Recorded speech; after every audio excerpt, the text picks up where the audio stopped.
Assalamualaikum warahmatullahi wabarakatuh. Salam sejahtera, Om Swastiastu, Namo Buddhaya, salam kebajikan. Perkenalkan, nama saya Wiara Sansya Gravita Riana Devi. Saat ini sebagai dosen pada Prodi Akuntansi, Fakultas Ekonomi, Universitas Insan Cendekia Mandiri, Kota Bandung, dengan NIDN 0408099401.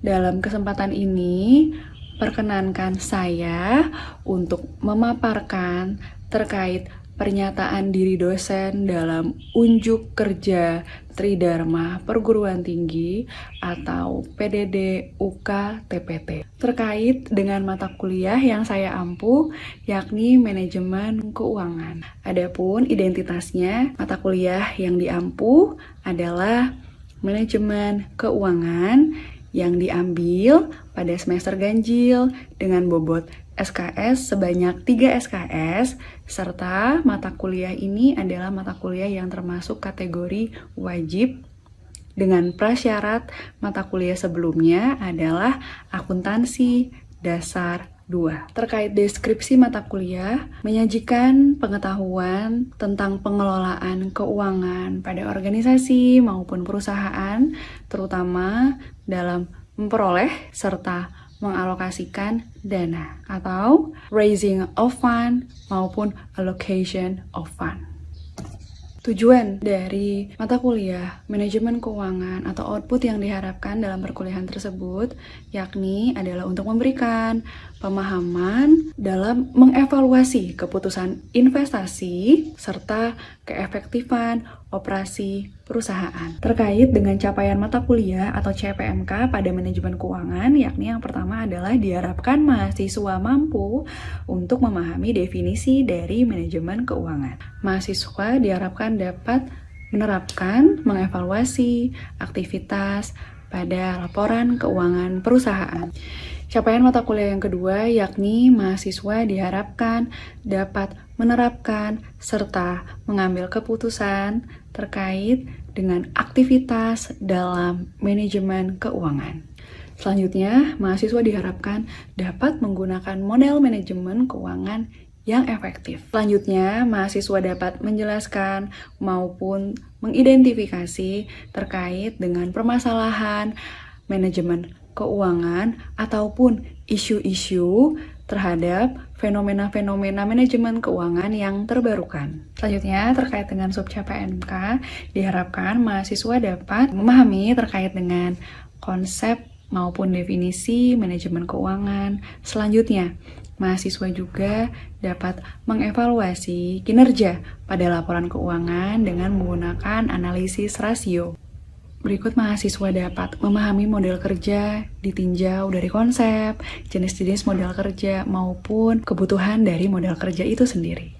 Mahasiswa diharapkan memahami terkait dengan manajemen kas, ditinjau dari apa saja motif untuk memilih kas, serta faktor-faktor apa yang mempengaruhi adanya manajemen kas. Berikutnya, mahasiswa diharapkan memahami terkait analisis manajemen piutang, di mana bagaimana kebijakan dalam memberikan piutang maupun pengumpulan piutang tersebut. Selanjutnya adalah terkait dengan manajemen persediaan, bagaimana kebijakan persediaan suatu perusahaan dibuat, serta kemampuan perusahaan dalam menghitung jumlah persediaannya. Selanjutnya adalah mahasiswa memahami terkait dengan time value of money atau nilai waktu dalam uang dan penganggaran modal. Metode pembelajaran yang saya gunakan yakni dengan metode DAA atau Direct Interaction dan Assessment yang saya komparasikan dengan metode FGD atau Focus Group Discussion. Ihwal pandemi COVID-19 yang tidak dapat dielak turut berpengaruh terhadap proses kegiatan pembelajaran. Sehingga proses kegiatan pembelajaran tersebut kami laksanakan secara daring atau online. Dalam pelaksanaannya terbagi atas sinkronus dan asinkronus. Pada sinkronus, memanfaatkan media tatap muka virtual seperti Zoom dan Google Meet. Untuk kegiatan dilaksanakan secara asinkronus, yakni medianya seperti si akad WCM, Google Meet, maupun sarananya adalah sosial media. Adapun aturan perkuliahan yang kami terapkan yakni terkait dengan kehadiran mahasiswa diwajibkan hadir sebanyak 80%. Selanjutnya, selain menyalakan kamera, mahasiswa juga dihimbau untuk mematikan atau memute mic pada saat perkuliahan berlangsung, namun silakan dinyalakan apabila diperlukan. Pengumpulan tugas oleh mahasiswa dapat melalui si akad maupun email, atau saya akan memberikan link Drive kepada mahasiswa untuk menghimpun seluruh jawaban. Berikut adalah buku referensi yang kami gunakan dalam memaparkan materi perkuliahan. Skema penilaian dalam mata kuliah manajemen keuangan yakni dilihat dari kehadiran mahasiswa, tugas individu, tugas perkelompok, keaktifan mahasiswa saat perkuliahan, ujian tengah semester, dan ujian akhir semester. Dalam mencapai perkuliahan yang kami rasa efektif, tentu ada beberapa proses yang diharapkan bisa dilaksanakan dengan baik.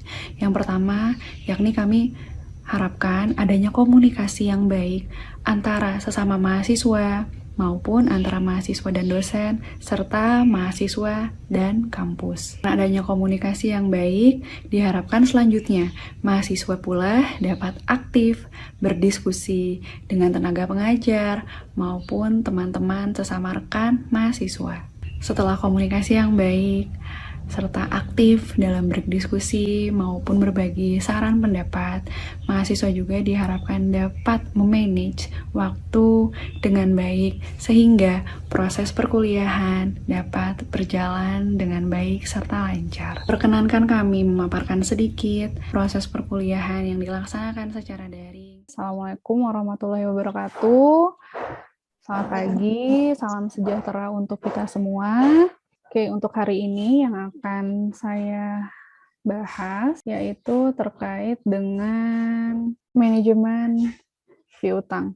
Oke, sekarang terkait kita akan bahas dengan piutang. Ini mungkin adalah bahasa yang udah atau istilah yang udah nggak aneh ya untuk mahasiswa semua, apalagi sudah melewati mata kuliah akuntansi dasar 1 di mana piutang itu merupakan aktiva atau kategorinya aset perusahaan yang timbul sebagai akibat dari dilaksanakannya penjualan secara kredit. Aktiva juga yang menunjukkan jumlah tagihan yang dimiliki oleh perusahaan sebagai hasil dari penjualan barang atau jasa di dalam kegiatan usaha. Jadi, kalau misalnya sistemnya piutang atau kita memberikan secara kredit, cash atau misalnya uang itu nggak langsung didapat pada saat itu karena ada beberapa kesepakatan. Jadi, kalau misalnya kita menjual secara tunai kan langsung ya, ada penjualan, duit, atau misalnya uang juga langsung diperoleh. Tapi kalau misalnya piutang berarti ada beberapa kesepakatan untuk pengembalian atau nanti pembayarannya seperti apa. Nah, piutang ini memiliki beberapa tujuan. Tujuannya yaitu yang pertama adalah, ya pasti upayanya adalah untuk meningkatkan volume ya, volume penjualan. Kalau misalnya secara tunai mungkin agak berat dibayar langsung oleh konsumen, maka kita menggunakan strategi dengan menggunakan piutang. Tentu harapannya setelah volume penjualan meningkat, laba juga akan meningkat ya, dan juga selain peningkatan laba, kita juga bisa menghadapi beberapa pesaing. Seperti itu. Nah, kalau misalnya piutang sendiri itu memiliki faktor yang mempengaruhi besar kecilnya investasi dalam piutang. Yang pertama, volume penjualan kredit. Mau berapa sih yang kita mau jual secara kredit? Habis itu ada beberapa syarat pembayaran kredit. Syarat pembayarannya makin lunak syarat kredit, mungkin makin besar nih piutangnya. Misalnya syarat pembayaran, kita mau nanti dibayar 1 bulan, 2 bulan, dan lain sebagainya. Habis itu di sini ada ketentuan tentang pembatasan kredit. Selanjutnya ada kebijaksanaan, bagaimana sih kebijaksanaan kita dalam mengumpulkan piutang. Habis itu kita juga lihat nih bagaimana kebiasaan dari konsumen atau pelanggan kita dalam membayar piutang. Oke, nah piutang ini juga membuat timbul beberapa biaya ya. Jadi kalau misalnya kalau kita ngejual barang ke orang itu tidak hanya secara piutang itu bukan hanya barang saja diberikan gitu kan, tapi ada juga beberapa biaya yang timbul. Pertama adalah biaya pendanaan piutang. Habis itu ada biaya administrasi, berapa biaya pengumpulan piutangnya sampai kerugian piutang tak tertagih atau bad debt expense ya. Pada piutang sendiri, dengan melakukan penjualan secara kredit pasti akan menimbulkan piutang. Memiliki piutang berarti menimbulkan berbagai biaya bagi perusahaan. Oleh karena itu, perusahaan harus menganalisis ekonomi piutang, yaitu menilai apakah benar-benar dengan menggunakan piutang ini lebih bermanfaat atau kita langsung saja menjual secara tunai. Kayak gitu ya. Jika dirasa manfaatnya lebih besar dari biaya atau pengorbanannya, maka kebijakan penjualan secara piutang ya lebih baik dilakukan. Ini ada beberapa aspek penting dalam manajemen piutang yang bisa dipahami atau bisa dibaca dulu ya oleh mahasiswa. Kita konsepkan secara bersama-sama, yaitu yang pertama kebijaksanaan kredit. Nah, kalau kita mau membuat kebijaksanaan tentu harus diterapkan bagaimana nih standar yang mau kita pakai, habis itu analisisnya seperti apa. Nah, berikut penetapan jangka waktu kredit itu dilihat dari kita mau ngasih diskon berapa, habis itu periodenya berapa, periode cash kita berapa. Jadi kalau periode cash itu lebih kayak kalau misalnya kesepakatannya bisa dibayar kurang dari 2 minggu misalnya. Kita udah kasih kesepakatan nih 1 bulan, tapi ternyata pelanggan mampu membayar kurang dari 2 minggu. Oh, berarti kategori tersebut masuk dalam pemberian diskon. Nah, ini juga ya. Ini nanti dia akan sama-sama berkesinambungan. Yang pertama, penetapan jangka waktu kredit itu ada cash discount, periode cash discount, dan periode kredit. Sudah kita tentukan kan, mau berapa lama nanti kita mau memberikan hutang, atau misalnya memberikan piutang kepada konsumen kita, misalnya dalam periode kredit 1 bulan kan. Nah, periode kredit 1 bulan ternyata ada periode cash discount. Periode cash discount-nya cukup 14 hari atau 2 minggu. Artinya kurang dari 14 hari atau sama dengan itu bisa kita berikan diskon kepada konsumen kita. Dan cash discount-nya silakan ya, tergantung bisa berapa persen saja. Kalau kemarin mungkin mahasiswa udah melihat ada beberapa contoh 2%, 3%, dan lain sebagainya. Nah, berikut di sini ada kebijaksanaan pengumuman piutang atau default, bagaimana kita menentukan ya, maksudnya apakah kita nanti mungkin kita memberikan kesepakatan 3 bulan nih, saya akan memberikan kesepakatan 3 bulan periode dari jangka waktu kredit saya 3 bulan. Nanti mungkin 1 bulan pertama dibayar 50%, 2 bulan kedua kita bayar 25%, berikut nanti bulan ketiga 25%-nya, jadi 100%. Nah, terus di sini juga ada default risk ya. Nah, default risk ini misal dalam 5 tahun terakhir terdapat piutang yang tidak tertagih, 4, 3, 5, dan selanjutnya, maka dapat ditentukan batas tertinggi adalah 6% dari penjualan kredit. Data tersebut diambil dari histori bagaimana kita memberikan piutang kepada konsumen kita. Jadi kalau misalnya tiap ada periode tertentu, ini kan contohnya 5 tahun ya. Nah, kita harus bisa mengevaluasi kira-kira berapa sih persentase piutang tersebut tidak tertagih. Adapun misalnya kita memberikan 10.000 barang gitu kan, ternyata yang dijual atau misalnya yang kembali dibayar itu hanya 9.000. Nah, terus habis itu mungkin tahun depan jadi 2.000 dan selanjutnya ya. Kita harus lihat angka tertinggi supaya nanti ke depannya udah bisa lebih baik lagi nih menentukan standar kira-kira pada konsumen tersebut mau diberikan piutang berapa. Seperti itu ya. Nah, berikut di sini ada analisis kredit. Analisis kredit ini kita atau bisa dikenal dengan 5C, yaitu kita menilai gimana sih apakah kita bisa gitu kan memberikan kesempatan pada konsumen untuk diberikan kredit dari kita atau piutang dari kita. Nah, ini ada beberapa, kalau misalnya kita lihat ada karakter. Nah, ini catatan dari konsumen berkenaan dengan kewajiban-kewajiban pada masa lalu. Habis itu capacity, yaitu kemampuan konsumen dalam melunasi hutangnya. Kita lihat ya, kemampuannya bagaimana. Habis itu kapital atau kemampuan finansial yang ditunjukkan dengan posisi keuangannya biasanya. Terus habis itu ada kolateral juga, jaminan hartanya, gitu kan. Habis itu kondisi, ya kita juga lihat ya kondisi perekonomian seperti apa saat ini, gitu kan. Saya lanjut. Nah, manajemen piutang itu dilaksanakan dengan kita harus rencanakan dulu nih jumlah dan pengumpulan piutang kita berapa. Habis itu pengendalian piutangnya berapa dan penggunaan rasio-rasio apa yang mau kita pakai. Yang pertama adalah perencanaan jumlah dan pengumpulan piutang. Ini adalah rencana pada waktu yang akan datang disusun berdasarkan budget penjualan dengan memperhatikan persyaratan pembayaran yang ditawarkan perusahaan dan kebiasaan pelanggan.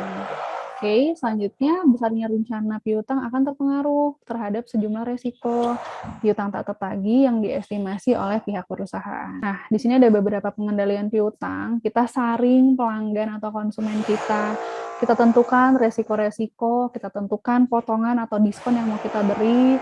Habis itu administrasi ini yang berhubungan dengan kredit, kategorinya apa saja. Habis itu bagaimana nih seandainya kita memperoleh konsumen yang menunggak atau bahkan tidak mampu melunasi piutangnya.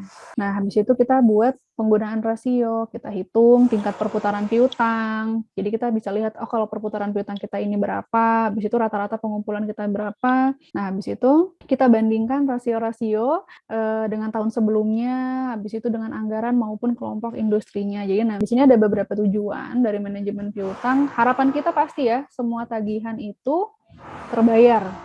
Kita pasti berharap kalau piutang kita harus, ya pasti kalau kita memberikan hutang kepada orang, ya harapannya hutang tersebut dibayar ya. Nah, habis itu kita bisa meminimalkan siklus piutang kita. Jadi jangan banyak-banyak tuh piutangnya. Habis itu kita juga bisa meminimalkan biaya pengumpulan piutang. Karena sekali lagi, piutang ini juga menghasilkan biaya. Jadi perputaran piutang, nah di sini ada rumus terkait dengan bagaimana kita menghitung perputaran piutang, yaitu piutang sebagai unsur modal kerja dalam kondisi berputar dari kas, kita lihat juga persediaannya, kita lihat penjualannya langsung, piutang, kembali lagi nih ke kas. Makin cepat perputaran piutang, maka makin baik kondisi keuangannya. Nah, berikut periode perputaran piutang tergantung dari panjang pendeknya ketentuan waktu yang disyaratkan dalam syarat pembayaran kredit. Pertama, tingkat perputaran piutang ini memiliki rumus penjualan kredit neto dibagi dengan rata-rata piutang. Tentang pengumpulannya seperti apa? Untuk tetap mengawasi pembayaran oleh pelanggan, sebagian besar perusahaan akan memonitor rekening piutang yang dananya masih beredar. Beredar di luar atau outstanding. Perusahaan biasanya akan mengawasi rata-rata periode pengumpulan piutangnya. Kayak gitu. Jadi rata-rata pengumpulan piutang adalah waktu dalam 1 tahun. Makanya dari sini nanti kita boleh pakai 360 atau 365 ya, tinggal kita sepakati bersama saja. Kita bagi dengan perputaran piutang, itu adalah hari di mana kita pengumpulan piutang kita tercapai.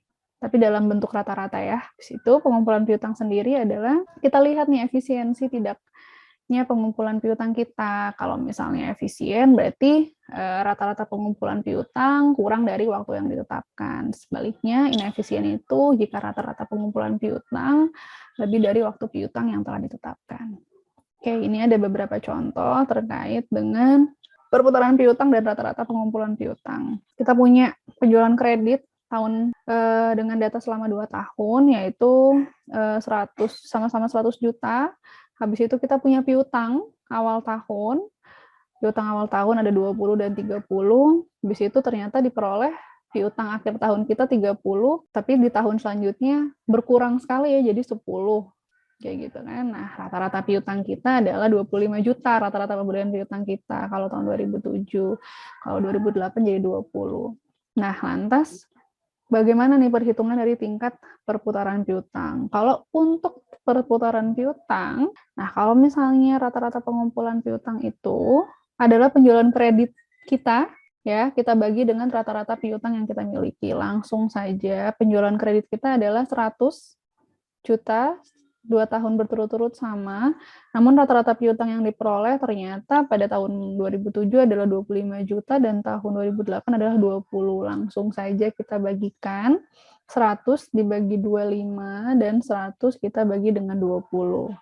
Hingga diperoleh nilai rata-rata tingkat perputaran piutang. Jadi dalam 1 tahun kurang lebih perputaran piutang kita ada 4 dan 5 kali. 4 kali pada tahun 2007 dan 5 kali pada tahun 2008.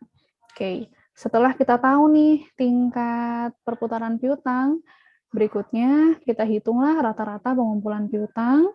Nah, rata-rata pengumpulan piutang ini langsung saja. Ini ada 90 hari dan 72 hari, kira-kira dapat dari mana nih?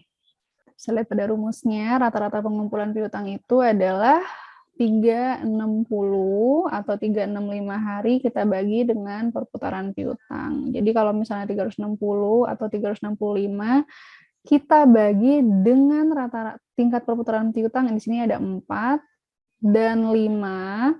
Langsung saja ya, 360 bagi 4, nilainya sekian. Dan kalau misalnya 360 bagi 5, nilainya adalah sekian. Jadi otomatis dalam 1 tahun, 90 hari ini harapannya adalah hutang kita udah terkumpul. Jadi kalau misalnya kita ngasih hutang ke orang gitu kan, sekian, nah dalam waktu 90 hari atau per 3 bulan tuh sudah kembali hutang kita. Ya, kalau misalnya tahun 2008 di sini 5 kali kan dalam kurun waktu 72 hari. Berarti dalam waktu 72 hari dalam 1 tahun, per 72 hari itu hutang harapannya adalah piutang kita udah terbayar semua. Jadi nggak ada utang lagi. Jadi nanti habis itu baru kita memberikan piutang lagi, seperti itu. Ya. Dari data tersebut kemudian dapat dibandingkan dengan, kita bisa bandingkan ya, batas waktu, pembayaran kreditnya bagaimana, rata-rata periode sebelumnya seperti apa, serta rata-rata perusahaan lain yang sejenis usahanya. Nanti kita bisa bandingkan. Kira-kira kalau perusahaan ini, dia perputaran piutangnya berapa kali gitu kan, habis itu rata-ratanya apakah lebih cepat dari kita atau kalau lebih lambat dari kita. Hal-hal tersebut nanti juga yang jadi bisa evaluasi supaya pada periode yang akan datang saat kita mau memberikan piutang, kita sudah bisa lebih siap menghadapi berbagai macam, 1, resiko, 2, biaya. Resiko ini terdiri atas apa saja? Mungkin menunggak konsumen kita, habis itu bahkan tidak mampu membayar dengan keadaan entah dia mungkin ada masalah intern atau misalnya kebijakan dari pemerintah atau hal-hal tak terduga seperti ya contohnya pandemi ini. Yang kedua biaya ya tadi kita menghindari adanya biaya-biaya administrasi pada saat terjadinya piutang jadi supaya lebih efisien dan efektif. Oke, ini ada contoh soal nanti bisa dilihat ya saya share pada sampai sini. Ada yang mau bertanya? Izin bertanya, Bu. Oke, siapa namanya? Widiawati. Oke, silakan Widya pertanyaannya. Bu, kalau di piutang, debt expense itu apa ya? Oke, tadi kan sempat saya jelaskan, kita harus bisa meminimalkan biaya-biaya yang timbul berkaitan dengan piutang. Ada biaya pendanaan, administrasi, biaya pengumpulan, dan terakhir adalah kerugian piutang tak tertagih atau bahasa kerennya adalah bad debt expense. Jadi nanti kalau misalnya mahasiswa melihat di laporan keuangan ada istilah bad debt expense, ini sama saja artinya dengan kerugian piutang tak tertagih. Kurang lebih seperti itu ya. Bisa dipahami? Oke, ada lagi yang mau bertanya? Iya, Gildian, ini di chat. Ya Bu, izin bertanya Bu. Gimana? Untuk tadi kan ada standar piutang tuh. Oke. Saya apa bisa dijelaskan kembali tuh tentang standar piutang yang tadi dibahas Bu? Boleh. Penetapan standar kredit ya. Nah, kebijaksanaan kredit itu kan menetapkan bagaimana standar kredit kita, habis itu analisis kredit kita, supaya nanti dengan adanya standar kredit kita juga bisa meminimalisir kira-kira berapa nih piutang yang mau kita berikan. Terus udah gitu nanti harus tetap berkesinambungan dengan cara kita menilai bagaimana karakteristik dari calon konsumen kita nih, makanya nanti harus disambungkan dengan beberapa dari analisis kredit ini, dari misalnya karakternya, kapasitasnya, capitalnya, collateral, dan condition. Kembali lagi ya, prinsip ekonomi. Oke, terima kasih ya. Terima kasih Bu. Terima kasih. Nah, oke, ini tampilan layarnya sudah terlihat? Sudah terlihat Bu.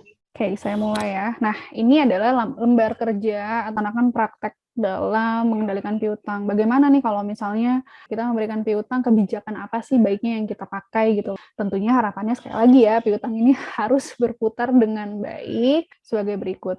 Nah, penjualan kita per tahun, saya langsung dalam bentuk rupiah ya, adalah 5 juta penjualan kita. Periode menagih itu adalah 1 bulan. Nah, terus habis itu bad debt expense kita, asumsi piutang kita tidak tertagih itu adalah 2%. Habis itu laba keuntungan kita ini adalah 25% dari penjualan. Nah, dalam contoh berikut, mahasiswa diminta untuk mengevaluasi kebijakan mana nih yang baik. Nah, di sini perusahaan memiliki dua kebijakan. Perusahaan mempertimbangkan untuk melakukan perubahan kebijaksanaan kredit dengan kebijakan 1 dan 2. Pengaruh dari kedua kebijaksanaan yang diusulkan ini adalah sebagai berikut. Yang pertama, tambahan penjualan yang awalnya 5 juta, di sini kita naikkan jadi 30%. Yang kedua, kita punya barang naik nih 40%. Tapi naiknya dari 5 juta ya, saya analogikan dalam bentuk barang. Misalnya kalau ini kita punya barang 1.000, kita naikkan jadi 1.400. Nah, tapi periode penagihannya jadi lebih lama. Kalau di sini kan kita 1 bulan udah bisa nagih nih, tapi kalau misalnya pada kebijakan 1 jadinya ya udahlah akhirnya 2 bulan deh baru balik. Nah, bad debt expense ini atau bisa dikategori atau bahasa istilah lainnya adalah bad debt loss. Loss-nya itu jadinya naik 3%. Jadi yang awalnya mungkin asumsi yang tidak tertagih hanya 50 barang gitu kan dari sini, tapi jadi naik 3%. Bahkan yang naik 40% itu lebih naik lagi nih. Kemungkinan kita tidak bisa menagih piutang kita jadi naik juga.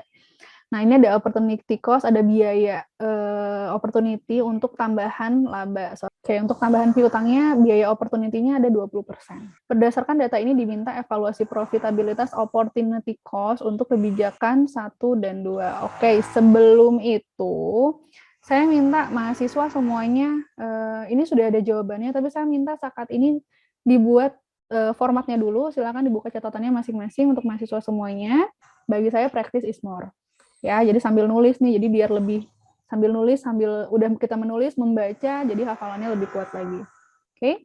Dari jawaban yang ada, bisa dituliskan di sisi sininya. Untuk rumus manualnya ya. Bisa dipahami? Silakan mau digaris rapi-rapi, atau misalnya tidak juga, nggak masalah. Yang penting nanti mahasiswa, pokoknya rumusnya ditaruh di sebelah sini. Pokoknya ditaruh di sebelah luaran jawaban. Jadi biar nanti ini angka gaib ini, jangan ada pertanyaan angka gaib ini muncul dari mana. Semuanya ada rumusnya kok, tenang aja. Oke? Baik, sambil saya mulai ya. Dari soal yang ada, ini sudah dibuat ini kan 4 petak begini ya. 1, 2, 3, 4 yang terdiri atas keterangannya apa, habis itu nilai awal kita, kebijakan 1 dan kebijakan 2 jangan lupa ditulis. Dalam keterangannya sendiri ada penjualan, ya, ada penjualan kita, ada perputaran piutang kita, ada rata-rata piutang, tambahan piutang kita, ada tambahan laba, tambahan bad debt, ini ada bad debt expense atau bad debt loss ya, biar tahu juga beberapa istilah. Nah, habis itu ada opportunity cost-nya. Berikut dengan laba rugi perubahan. Oke? Nah, sekarang saya mulai. Dari keterangannya, yaitu ada penjualan, nilai awal. Oke, penjualannya sendiri awalnya kita punya nilai penjualan sebesar 5 juta ya. Nih, pada soal adalah 5 juta. Nah, dari 5 juta ini naik menjadi 30% dan 40%. Silakan di cross check lagi oleh mahasiswa apakah betul jika naik 30% hasilnya adalah 6.500.000 dan jika naik 40% nilainya adalah 7 juta. Saya lanjutkan pada perputaran piutang kedua dalam keterangannya sendiri. Dalam keterangan sendiri pada soal itu ada di 2 dan 3. Dalam 1 tahun otomatis ada 6 kali perputaran piutang atau 2 bulan sekali. Kalau ini 4 bulan sekali, di sini berarti 4 kali ya. Nah, habis itu kita lihat lagi pada soal.